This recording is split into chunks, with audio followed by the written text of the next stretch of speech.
വലിയ അത്യാവശ്യം അടിയന്തര രോഗികളെ കൊണ്ട് ആംബുലൻസ് പോകുന്ന റോഡാണ്. ആ റോഡിൻ്റെ കോലാണ്. ഞാൻ കഴിഞ്ഞ ദിവസം യാത്ര ചെയ്തപ്പോൾ എൻ്റെ മുന്നിൽ ഒരു ആംബുലൻസ് വന്നു. പക്ഷെ എനിക്ക് ചെയ്തത് ഞാനും കുഴിക്ക് മൂന്ന് ഞാനും മറിഞ്ഞു. ആ ആംബുലൻസ് എഴുതിക്കിട്ട് ആ രോഗിനെ കൊണ്ട് ആ കുഴി ചാടി ലാസ്റ്റ് ആംബുലൻസിൽ പോകുന്ന ഒരു അവസ്ഥ വന്നിട്ടുണ്ടെങ്കിൽ ഈ റോഡിന് അത്രയും വളരെ മോശമായതുകൊണ്ടാണ്.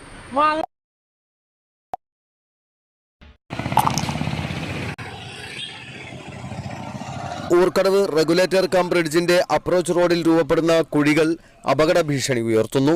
പാലം കഴിഞ്ഞ ഉടനെ കായലം ഭാഗത്തേക്കുള്ള അപ്രോച്ച് റോഡിലാണ് ജീവന് വരെ ഭീഷണിയാവുന്ന രൂപത്തിൽ വലിയ ഗർത്തങ്ങൾ രൂപപ്പെട്ടത്.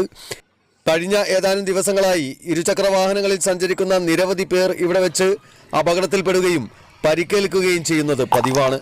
കഴിഞ്ഞ ദിവസം പുലർച്ചെ അപകടത്തിൽ ഒരു യുവതിക്കും കുഞ്ഞിനും സാരമായി പരിക്കേറ്റിരുന്നു. നിരന്തരം വാഹനങ്ങൾ സഞ്ചരിക്കുന്ന റോഡിൽ കയറ്റവും വളവുമുള്ള ഭാഗത്താണ് ഇത്തരത്തിലുള്ള ഗർത്തങ്ങളുള്ളത്. കുഴിയിൽ ചാടാതിരിക്കാൻ വാഹനങ്ങൾ വെട്ടിക്കുന്നതും സുരക്ഷയ്ക്കായി എതിർദിശയിലേക്ക് പെട്ടെന്ന് മാറുന്നതും അപകടങ്ങൾക്ക് കാരണമാകാറുണ്ട്. മലപ്പുറം ജില്ലയിൽ നിന്ന് പാലം കഴിഞ്ഞ് ചെറിയ കയറ്റവും കയറി വരുന്ന വാഹനങ്ങൾ ഈ കുഴികൾ പെട്ടെന്ന് ശ്രദ്ധിച്ചെന്ന് വരില്ല. അപ്രതീക്ഷിതമായി കുഴിയിൽ ചാടേണ്ടി വരുന്ന വാഹനങ്ങളാണ് പലപ്പോഴും അപകടത്തിൽപ്പെടുന്നത്. ഈ ഒരു സ്ഥലമാണ് ഇവിടുന്ന് പാലം മുതൽ ഈ ജംഗ്ഷൻ വരെ ഉള്ളത്. എന്നും ടൂ വീലർ ആക്സിഡൻ്റ് ആവുന്ന ഒരു സ്ഥിതിവിശേഷമാണ് ഇവിടെ ഉണ്ടാവുന്നത്. അതുകൊണ്ട് എത്രയും പെട്ടെന്ന് ഈ ഒരു കുഴിക്ക് ഡിപ്പാർട്ട്മെൻറ്റ് എന്താണ് ചെയ്യേണ്ടതെന്ന് വെച്ചാൽ പാച്ച് വർക്ക് ചെയ്യാണ്. അത് നല്ല രീതിയിൽ ഇതിൻ്റെ കാര്യങ്ങൾ ചെയ്യണമെന്നാണ് ഞങ്ങൾക്ക് അഭ്യർത്ഥിക്കാനുള്ളത്. ഇവിടെ ഇന്നലെ 5:30 മണിക്കാണ് ഒരു സ്ത്രീയും ഒരു കുട്ടിയും പാടെ പൊലച്ചക്ക് വീണുങ്ങാട്ട് കുട്ടിക്ക് അബോധാവസ്ഥയിലാണ് ഉള്ളത്. അപ്പോൾ മെഡിക്കൽ കോളേജിൽ എത്തിക്കുകയും ചെയ്തു. അതേമാതിരി തന്നെ ദിവസം ഈ ഒരു കാഴ്ചയാണ് ഞങ്ങൾക്ക് കാണാൻ കഴിയുന്നത്.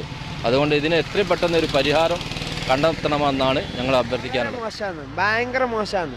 ഇതിലെന്താ വെച്ചാൽ ഈ റോഡ് എന്ന് പറഞ്ഞാൽ ചില്ലറ റോഡല്ല. ഇത് നമ്മൾ കോഴിക്കോട് മെഡിക്കൽ കോളേജിലേക്കുള്ള അതുപോലെ വലിയ അത്യാവശ്യം അടിയന്തര രോഗികളെ കൊണ്ട് ആംബുലൻസ് പോകുന്ന റോഡാണ്. ആ റോഡിൻ്റെ കോലാണ്. ഞാൻ കഴിഞ്ഞ ദിവസം യാത്ര ചെയ്തപ്പോൾ എൻ്റെ മുന്നിൽ ഒരു ആംബുലൻസ് വന്നു. പക്ഷെ എനിക്ക് ചെയ്തത് ഞാനും കുഴിക്ക് മൂന്ന് ഞാനും മറിഞ്ഞു. ആ ആംബുലൻസ് എഴുതിക്കിട്ട് ആ രോഗിനെ കൊണ്ട് ആ കുഴി ചാടി ലാസ്റ്റ് ആംബുലൻസിൽ പോകുന്ന ഒരു അവസ്ഥ വന്നിട്ടുണ്ടെങ്കിൽ ഈ റോഡിന് അത്രയും വളരെ മോശമായതുകൊണ്ടാണ്. വളരെ മോശമാണ്, ഭയങ്കര മോശമാണ്, ഭയങ്കര മോശമാണ്. ഇപ്പോൾ ഒരു വണ്ടിക്ക് ഇപ്പോൾ എൻ്റെ 4 ചക്ര വാഹനം പോകുമ്പോൾ ഞാൻ എന്തായാലും മറിയും. ഇതിൽ മറിഞ്ഞിട്ടില്ല ഭാഗ്യം കൊണ്ട്, എന്താണെന്നറിയില്ല.